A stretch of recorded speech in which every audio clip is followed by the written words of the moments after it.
The female CEO tore her expensive dress in public.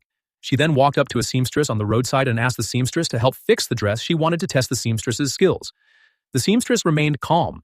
She took the scissors and began cutting snip snip with swift precision. Soon the seamstress had redesigned the dress into something brand new. The female CEO put it on. She looked at herself from every angle. It was so beautiful. Words couldn't describe it.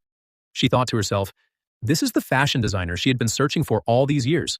So she immediately offered a high-paying job to hire the scam as the chief designer at her clothing factory. She even offered a $5 million annual salary.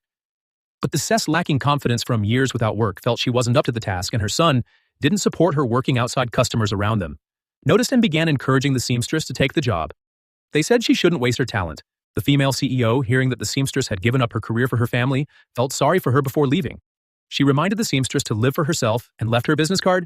The seamstress decided to go home and tell her son about the offer, saying she was invited to be designer at a company with a $5 million salary.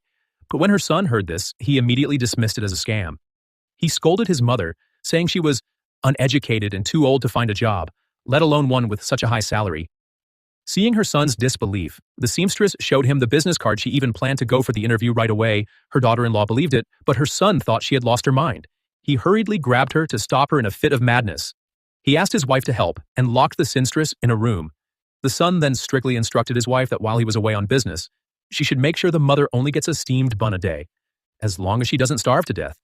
After the son left, the seamstress struggled to ask her daughter-in-law to open the door, but the daughter-in-law was too scared of her husband's punishment. That's when the seamstress realized her son, whom she had raised all these years, was a heartless person.